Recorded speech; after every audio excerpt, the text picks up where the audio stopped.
Ladies and gentlemen, here's the full update on the developing story in Abuja, and I appreciate your attention. If you like this video, please hit the like button, and if you're new here, remember to subscribe so you don't miss any future updates. Today, the capital city witnessed a dramatic turn of events. Demonstrators gathered in Abuja to call for the release of a prominent detained figure and to draw attention to broader issues around protest rights and law enforcement. Security forces moved quickly, deploying units that blocked roads, used tear gas, and made multiple arrests. Among those taken into custody were a well-known publisher and activist and a lawyer representing the detained leader. Their detention raised immediate concerns across civil society. Later, a magistrate's court granted bail to the activist, the lawyer, and others arrested in the protests. They walked out of custody today after meeting the bail conditions. Now let's explain what all this means. First, the right to peaceful protest. Citizens who gather and voice concerns, that should be part of a healthy democracy. In this case, the demonstration was intended as a show of solidarity and a call to action. The authorities say the protesters entered an area restricted by court order and that law enforcement was simply enforcing that order. From their point of view, this was about maintaining order. From protesters' point of view, it was about exercising rights. That tension is at the heart of this story. Second, the role of prominent individuals. The arrested activist has long been visible in protest movements. His detention attracted national media attention because it signals that even high-profile voices are not immune from forceful response. The lawyer for the detained leader is also a key figure. His arrest raises questions about legal representation and whether advocacy itself can become a target. Because when you detain someone's lawyer while they are representing a high-profile client, it sends a message. The bail decision today shows the judiciary stepping in. The court imposed conditions and freed them pending further proceedings. Third, the political and regional dimension. The detained leader whose supporters held the demonstration is a divisive figure with strong support in certain regions. Every public action tied to him carries heavy symbolism. The federal government and security services know that demonstrations related to his case will draw national and international attention. The fact that this protest was in Abuja, the nation's capital, adds another dimension. This wasn't a peripheral town. This was where power is centered. Let's walk through the sequence. Demonstrations were called, supporters gathered, security forces responded with arrests. Among those arrested, the well-known activist and the lawyer representing the detained leader. They were brought before the court and arraigned. The legal team, human rights organizations, and political watchers watched closely. Then today, the bail was granted. The court's order gave them freedom for now, but conditions apply. The case is not over. It is far from over. What should you watch out for next? 1. Will the security forces issue new guidelines on protests? Will the police clarify how they determine what constitutes a lawful protest and what triggers arrest? 2. Will the legal proceedings pick up pace? Will the state proceed with full charges against the arrested protesters? Or will some charges be dropped or settled? 3. Will there be more protests? Possibly in other cities, in solidarity. The success of today's bail may encourage further actions by civil society. It may also prompt security forces to adjust tactics or preempt demonstrations. For you at home, what does this story mean? It means know your rights. If you plan to join a demonstration, find out whether it has been approved, where you can legally assemble. It means watch how the institutions handle this. Does the police act within the law? Does the court enforce rights? Because how these situations are managed shapes the trust citizens have in institutions. And finally, stay engaged. Subscribe to this channel, hit the notification bell, and drop your thoughts in the comments. How do you feel about today's bail decision? Was it the right outcome? What should happen next? Today's bail is important. It sends a message that courts can act as balancing factors in the system. But it's only one moment in a larger process. The protests, the arrests, the court case, each piece matters. The next hearings, the state's decisions, the public's response, that will determine whether this becomes a turning point or just another headline. Now, let's look at what could happen next in this situation. The court has granted bail, yes, but bail doesn't mean freedom forever. It's just temporary relief.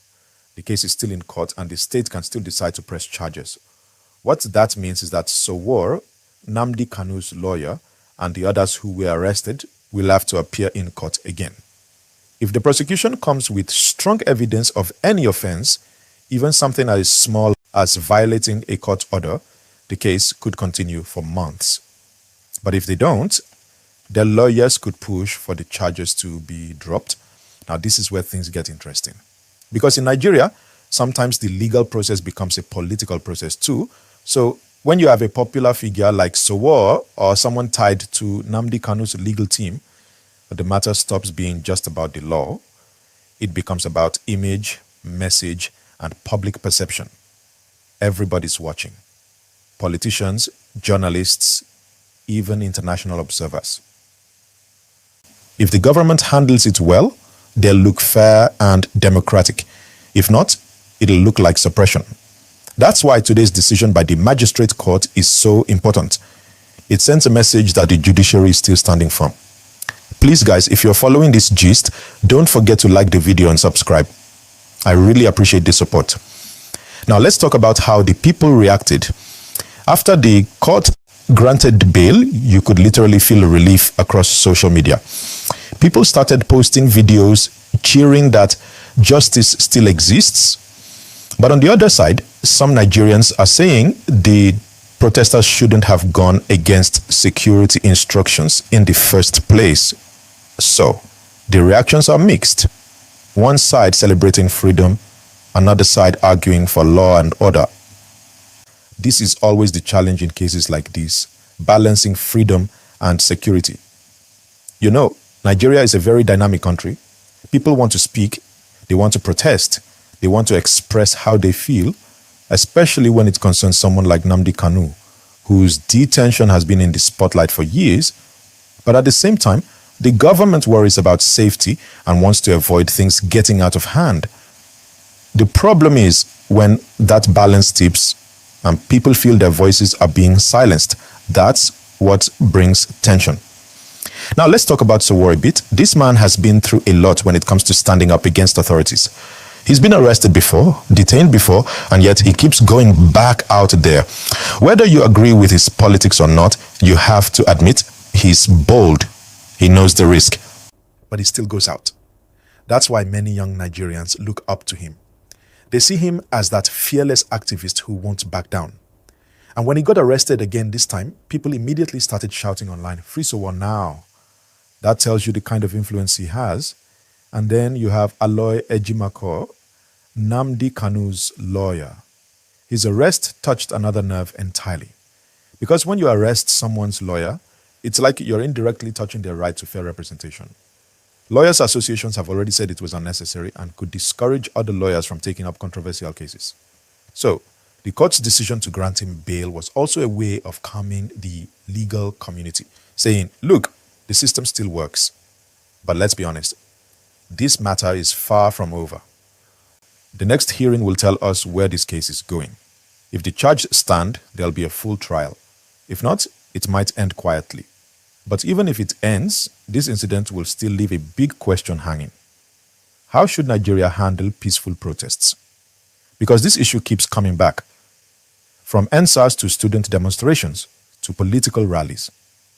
Every time we see the same thing. People protesting, police stepping in, then court cases. It's a cycle. Now, my people, let's reason small. Do you think this system of protest and arrest is actually helping the country? Or is it just making people afraid to speak up? Let me know in the comment section below, and please don't forget to like this video and subscribe if you want more real-time updates like this one. All right, moving forward, let's look at what the government's next step might be. Usually after incidents like these, the police release an official statement. They might say things like, We respect citizens' rights, but we also have to protect public order. That kind of statement is always carefully worded, but what really matters is what happens next. Will they allow future protests peacefully? Or will they keep using force to disperse crowds? Because the way they act now will either build or break public trust. Another thing is, this story has now gone international. Foreign media are already reporting it. That means Nigeria is being watched. International human rights groups always take interest in these kinds of cases, especially when prominent activists are involved. So it's not just local news anymore, it's global. If you're still with me now, please hit the like button and subscribe. Your support keeps this channel growing and helps us bring you balanced, real-time news. Now let's think about the bigger picture. We're talking about freedom. Freedom to speak. Freedom to protest. Freedom to hold leaders accountable. When those freedoms are questioned, the people feel frustrated. But when the courts step in and correct things, people start to believe again that Nigeria's system still has some fairness. That's what happened today. A moment of fairness. However, this fairness can only continue if both sides play their role responsibly. The activists must stay peaceful. The police must follow the law, and the courts must remain neutral. When that happens, democracy grows stronger. When one side abuses power, tension rises. Now, a lot of people are also wondering, what about Nnamdi Kanu himself? His case is still in court, and that's another big topic entirely. His supporters are using these protests to call attention to his detention. So the government might see this as pressure building up again. That's why this protest, even though it was small at first, became such a big deal. It's connected to something much larger. And trust Nigerians. They don't keep quiet. People have been trending hashtags since the arrests happened. Videos of police trucks, tear gas, and chants filled social media timelines. Some people are angry, others are calling for peace. But one thing is clear. Nigerians are paying attention. And if you're watching this gist right now, thank you. Please like this video and subscribe. Don't just watch and go.